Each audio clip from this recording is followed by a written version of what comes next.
Hey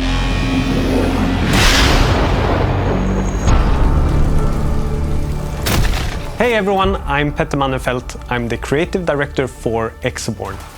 Exoborne is a tactical open-world extraction shooter set in a United States destroyed by a climate disaster. And today we're going to talk about my favorite part of the game, which is the exo-rigs that define your build and playstyle.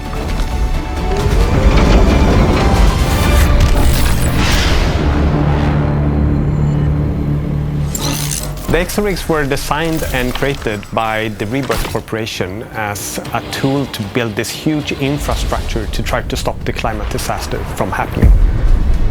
After it happened and everything fell apart, now the exo-rigs are used for combat purposes. When designing the exo-rigs, we wanted to create almost superhuman abilities for the players without actually being immortal or anything like that. So as a player, you're still very vulnerable. The world is very dangerous, but you have these abilities that are defined by your exo-rig. Of course, we've looked at movies and media and other things, but we've also looked at real life. You know, there's real exosuits and exoskeletons out there. There's some really interesting designs in prosthetics and things like that.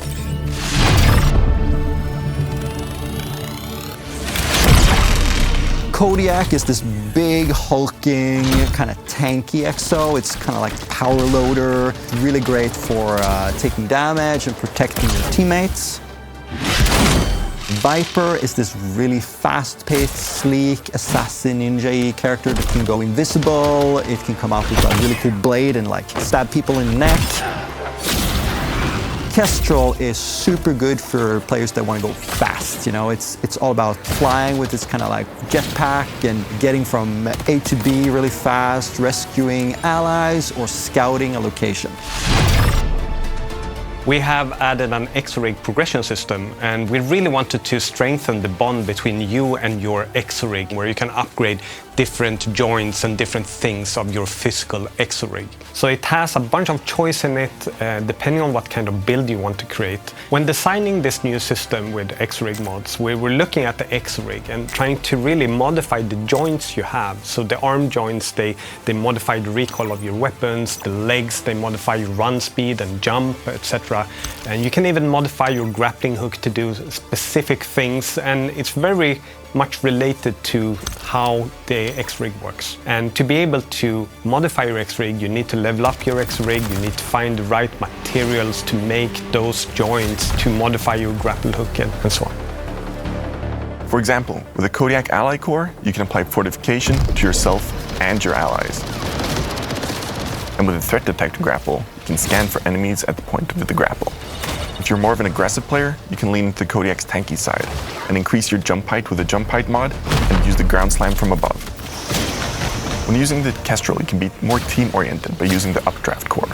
This gives your charge jump an updraft, allowing your teammates to get some extra height by parachuting through. If you really want to lean into air mobility, you can equip something like the jet core to the Kestrel, allowing you to hover even faster, and then pair that with something like the spread stabilizer to give you even more dangerous aim in the air. Your exo-rig, it requires a lot of energy, but you can also recharge it. But it depends on one of your loadout items, the catalyst.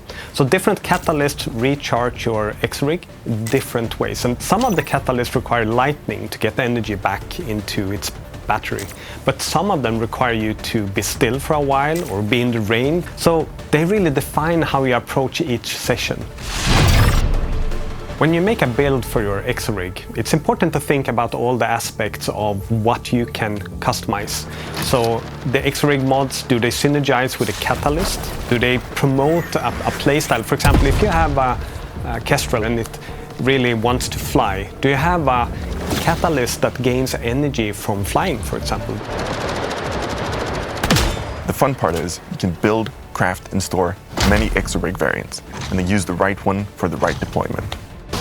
If you're going for a mission together with your squad, you might want to put on your Protector Kodiak exo. If you decide to risk it solo, you might want to lean on your sneaky Viper exo. And even with a single exo archetype, you can create multiple versions. For example, one Viper tuned for stealth exploration, and one modded for aggressive PvP ambushes. We wanted to find a sweet spot of what you risk when you go into the session, and it's important for us that you also keep something every time so you don't risk your entire character and Exo-Rig. And I think we found a good mix where you risk everything you have in your loadout and backpack. And that is my weapon mods, it's my Exo-Rig abilities, the things I've attached to my Exo-Rig. It's my backpack, it's my catalyst, it's my armor, and all the consumables I carry with me into the game, like armor plates, and also all the ammunition I carry from the start, even my clearance to be able to access certain locations. However, I'm not putting the extra upgrades on my Exo-Rig at risk. So those are permanent, which means that I have that permanent progression, which is really fun. I think the Exo-Rig progression makes our game truly unique because it's something that's very closely connected to your Exo-Rig that changes your playstyle and has a permanent progression that has synergies with not only what happens in the session, but also your teammates and your abilities that you bring in on your character. Thank you everyone, and head to the Steam page to sign up for the playtest and wishlist Exoborne on Steam. The playtest will run from 16th of September to 7th of October, and in the playtest you can experience everything we talked about today. See you in Colton County.